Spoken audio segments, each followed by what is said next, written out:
Nah, baik, kita lanjut ke materi selanjutnya tentang organ dan sistem organ. Apa itu organ? Organ adalah sekumpulan jaringan. Perlu diketahui tadi sel adalah struktur dan fungsional makhluk hidup yang paling terkecil ya pada makhluk hidup. Ingat nih, ternyata ada sekumpulan sel tadi namanya jaringan.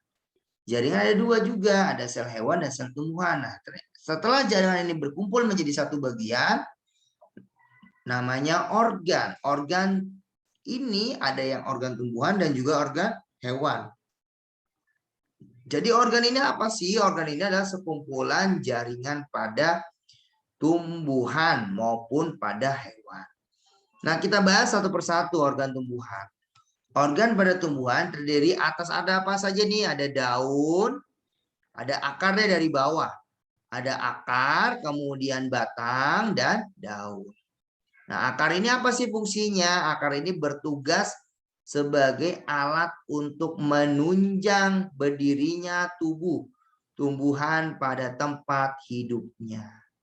Jadi tugas akar ini sebagai alat untuk menunjang berdirinya tumbuhan pada tempat hidupnya. Selain itu apa? Menyerap unsur hara. Jadi menyerap unsur hara seperti pupuk, seperti kotoran, seperti kompos ya.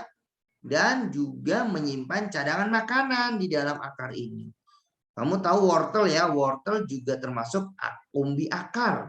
Dia menyimpan cadangan makanan. Ya. Nah, jadi kalau kamu lihat orang menyiram tanaman, airnya disiramkan ke tanah, ke tanaman, kemudian air itu diserap oleh akar. Nah, ini salah satu fungsi dari akar. Sebagai tempat hidup, nah, untuk menunjang berdiri. Jadi tumbuhan ini bisa berdiri tegak karena ada akar. Kemudian yang kedua namanya batang pohon. Batang ini berfungsi sebagai menghubungkan antara akar dan daun. Jadi ada akar, ya ini akar, ada daun, di tengahnya ada batang pohon. Nah, ini hubungan.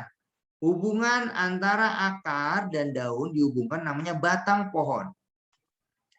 Ya, menegakkan tubuh tumbuhan. Batang juga menegakkan tubuh tumbuhan. Jadi dia ini memperkuat, menyokong. Selain akar yang menyokong, memperkuat, batang juga mampu menahan untuk menegakkan, tegak. Tubuh tumbuhan itu bisa berdiri tegak. Nah, dan menyimpan cadangan makanan di dalam batang. Ada umbi batang ya. Nah, banyak. Ada tebu misalkan yang menyimpan cadangan makanan gitu.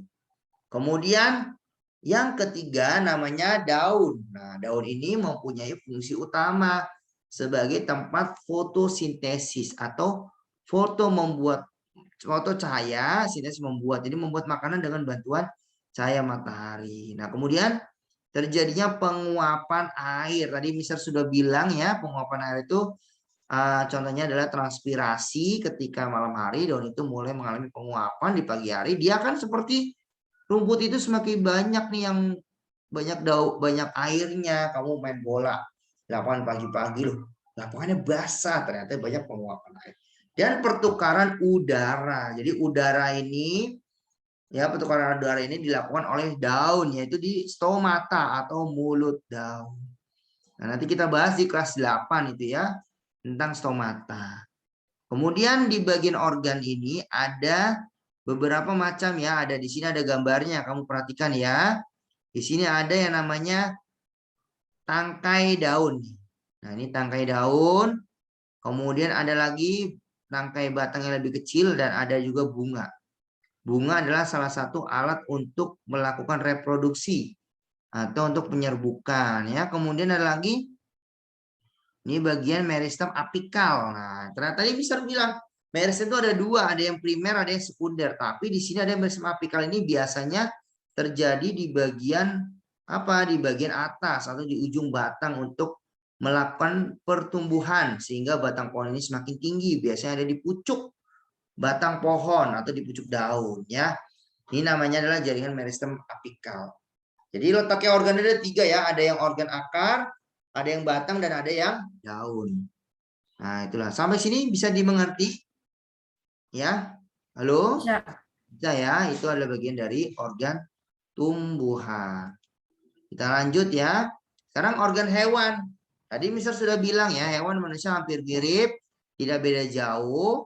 Jadi di sini ada contoh gambar sebelah kanan nih, organ pada manusia. Nah, ternyata di sini organ pada tubuh hewan dan manusia mempunyai fungsi yang khusus. Misalnya ya, lidah, hidung, telinga, dan mata sebagai organ indera. Lidah itu indera apa ya? Oh, lidah.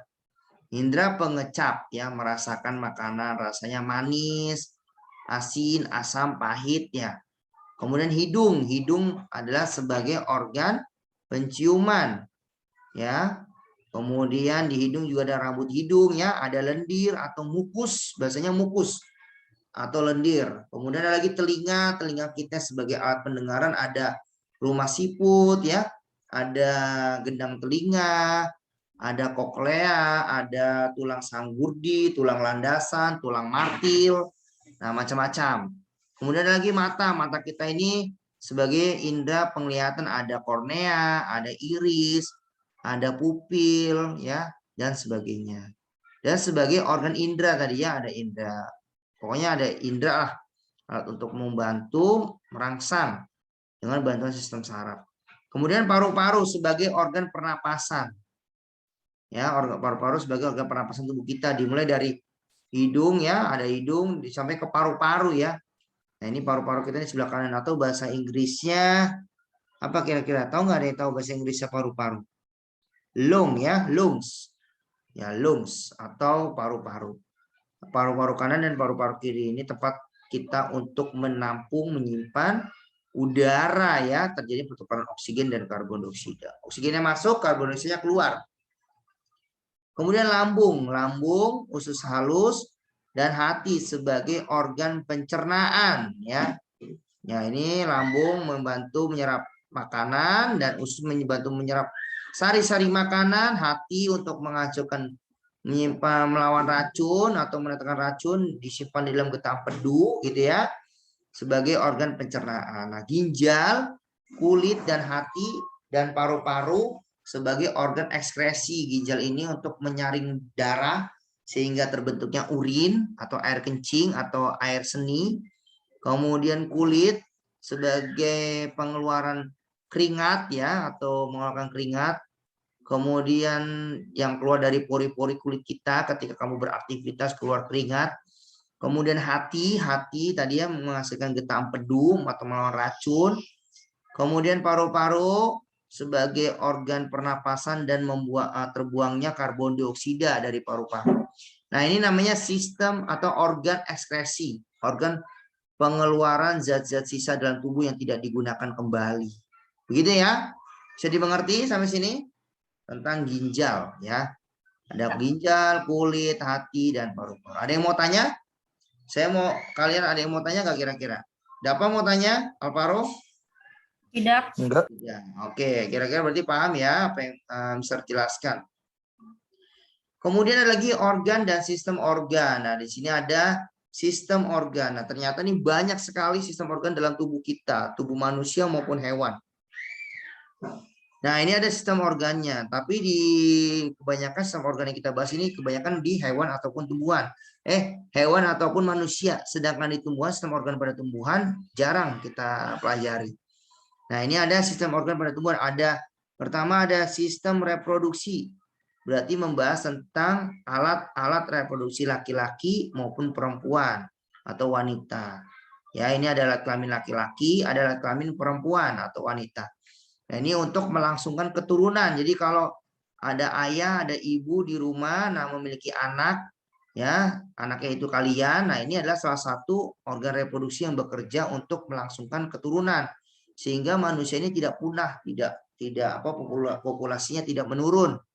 Nah, perlulah adanya reproduksi. Kemudian lagi sistem integumen atau sistem kekebalan tubuh, atau sistem integumen itu salah satu untuk melindungi bagian tubuh kita seperti kulit ya, lapisan-lapisan kulit. Ada lapisan epidermis bagian kulit luar, hipodermis, lapisan tengah dermis, dan lapisan paling dalam hipodermis ya. Kemudian lagi bagian skelet sistem atau sistem rangka atau skeleton, atau sistem rangka itu sistem tulang, organ tulang kita. Kita akan mempelajari tentang organ tubuh kita, ada tulang tengkorak, tulang badan, bagian badan atas, ada tulang bagian gerak bawah, ada tulang tangan ya, ada aksial bagian tubuh atas yang bergerak, ada yang apendikular bagian tubuh yang bagian bawah bergerak, kaki gitu ya. Nah, tulang itu macam-macam, ada bagiannya tulang rusuk, tulang. Nah, ini nanti dibahas di kelas 8. Kemudian lagi sistem muskuler. Muskuler ini adalah sistem alat gerak, salah satunya otot ya. Sistem otot kita. Ada otot urik, otot polos, otot jantung. Nah, bagian ini terjadinya pergerakan otot baik yang bicep maupun tricep. Jadi ada ya pergerakan kontraksi otot dan relaksasi otot. Ada lagi sistem saraf atau sistem nervous. Ya, sistem saraf kita dipengaruhi oleh otak dan dikendalikan juga oleh otak, kemudian dirangsang juga oleh sumsum tulang. Saraf sumsum tulang belakang ya. Kemudian ada lagi sistem circulatory atau sistem peredaran darah, ada arteri, ada vena, ada pembuluh nadi dan ada pembuluh balik. Dan dibantu juga oleh yang memompa darah itu namanya jantung. Jantung kita ini berdetak setiap hari karena dipompa darah kita oleh jantung. Nah, ini ada sistem endokrin atau sistem kekebalan dalam tubuh atau sistem bagian penghasil kelenjar di dalam tubuh ya. Ada eksokrin, ada endokrin. Ya, kelenjar-kelenjar dalam tubuh kita. Ada lagi sistem limpa tadi ya, limpatik atau membantu menyerap lemak gitu ya. Dan pertahanan tubuh kita kalau kita sakit atau kita lagi kuat, lagi kebal. Nah, sistem limpa inilah yang bekerja. Ada sistem digestif atau sistem pencernaan manusia. Ada dari mulut, kerongkongan, lambung, usus halus, usus besar, anus. Nah, ini adalah sistem pencernaan kita, namanya sistem digestif atau digestion. Kemudian ada lagi sistem respiratory. Respiratory ini adalah sistem pernapasan kita dari mulai hidung, trakea ya, trakea itu tenggorokan, nih tenggorokan depan, kalau kerongkongan itu buat makanan, ini tenggorokan atau kita kenal namanya tenggorokan ya, trakea, kemudian paru-paru dalam tenggorokan, hidung, faring, laring, trakea, bronkus, bronchiolus, alveolus dibungkus oleh paru-paru atau kita kenal namanya pleura. Kemudian lagi sistem urinari atau sistem ekskresi atau sistem pengeluaran menyerap darah di dalam tubuh kita. Ini untuk menghasilkan apa? Untuk menghasilkan urin atau air kencing ya yang terjadi dalam sistem urinary. Jadi banyak bagian-bagiannya. Ada berapa berarti? Ada sistem reproduksi ya, sistem integumentary, ada sistem skeletal, ada musculatory system, nervous system, circulatory system, endocrine system, sistem lymphatic system, ada digestive system, ada respiratory system, ada urinary system. Ya, jadi ada beberapa sistem organ di dalam tubuh manusia. Paham ya sampai sini ya? Jelas? Jelas. Jelas ya, sangat jelas sekali. Kemudian ada lagi klasifikasi makhluk hidup. Nah, ini adalah bagian-bagian dari sistem klasifikasi makhluk hidup. Nah, ini ada, nah ini kita cukupkan ya, karena ini bukan bagian dari sistem klasifikasi. Ini ada contoh nih, ada contoh soal seperti ini ya, saya tampilkan. Urutan takson dalam klasifikasi contoh soal. Bagaimana sifat-sifat jaringan-jaringan yang membentuk suatu organ? Penyelesaiannya adalah organ merupakan kumpulan beberapa macam jaringan. Ya, tadi sudah disampaikan ya. Sel adalah sekumpulan jaringan. Jaringan adalah sekumpulan organ. Organ adalah sekumpulan beberapa macam apa? Jaringan yang bekerja sama untuk melakukan tugas tertentu. Organ seringkali tersusun atas jaringan-jaringan yang berbeda. Contohnya jantung tersusun atas jaringan otot, jaringan saraf, dan jaringan darah.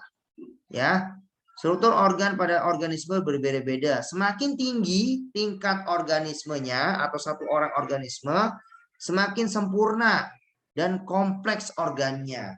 Ya, jadi urutan pertama berarti struktur manusia itu struktur manusia makhluk hidup itu dimulai dari sel, jaringan, organ, sistem organ, yang terakhir namanya organisme. organisme itu satu struktur makhluk hidup nih, namanya organisme. Mister namanya organisme. Di Mister ada sistem organ, ada organ tubuh Mister, ya, ada jaringan kulit Mister, ada sel-sel di dalam Mister. Ini namanya adalah organisme. Apa namanya? Organisme. Berarti keseluruhan dari mulai sel sampai sistem organ. Paham sampai sini? Jelas? Jelas? Jelas. Jelas ya. Kalau tidak ada, terima kasih atas waktunya. Jangan lupa dipelajari dengan berulang-ulang. Ya.